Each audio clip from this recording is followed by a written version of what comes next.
જય શ્રી કૃષ્ણ. નવધા ભક્તિ સમજવા આપણે ભાગવતમાં આગળ વધવું પડશે.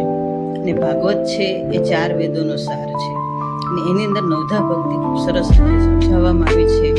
તો જો આપણે મરણને સુધારવું હોય તો પ્રતિક્ષણનો સદુપયોગ કરવો જોઈએ.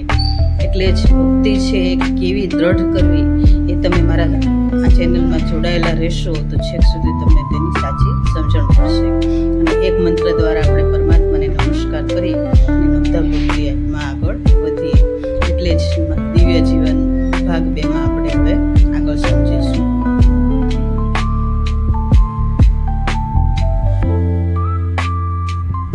આત્મને નમઃ.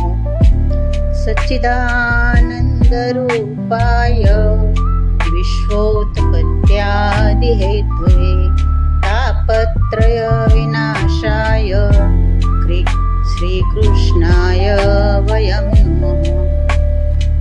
શ્રીમદ ભાગવતનું મહાત્મય આ એક શ્લોકમાં આવી જતું હોય છે.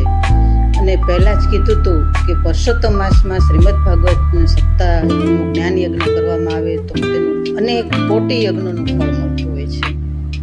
જે જગતની ઉત્પત્તિ, સ્થિતિ અને વિનાશના કારણરૂપ છે અને જે આધ્યાત્મિક, આધિદૈવિક, આધિભૌતિક એમ ત્રણેય પ્રકારના દુઃખોનો નાશ કરનાર છે એવા સચ્ચિદાનંદ સ્વરૂપ ભગવાન શ્રી કૃષ્ણને અમે નમન કરીએ છીએ.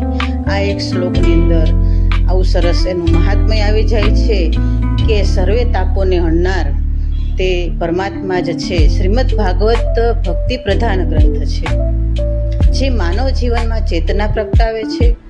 ભાગવતમાં કુલ 12 સ્કંદ છે, 335 અધ્યાય છે અને 18,000 શ્લોકોનું તે બનેલું છે.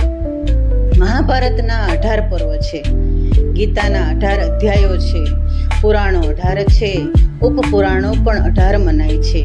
શ્રીમદ ભાગવત માનવને ઈશ્વરની નવધા ભક્તિ કરવા સૂચવે છે. દરેક માનવીએ તે માટે કોશિશ કરવી જોઈએ. માનવે ભક્તિ એવી કરવી જોઈએ કે આંખો બંધ કરવા છતાંય સાક્ષાત ઈશ્વર મનચક્ષુ સમક્ષ દેખાવા જોઈએ. અને આ ભક્તિભાવ આબાલ વૃદ્ધમાં ચેતના પ્રગટાવે છે. એટલે કે એક સરસ સંચાર થાય છે અને ઈશ્વર તમારી સમક્ષ પ્રગટ થતા હોય અને આશીષ દેતા હોય તેવી છબી એક સાક્ષાત્કાર આપણને જોવા મળતો હોય છે. ઈશ્વરના ધ્યાન અને જપ દ્વારા ઈશ્વરની પ્રાપ્તિ થઈ શકે છે અને તે કેવી રીતે કરવું તે આપણે આગળ સમજીશું. ઓમ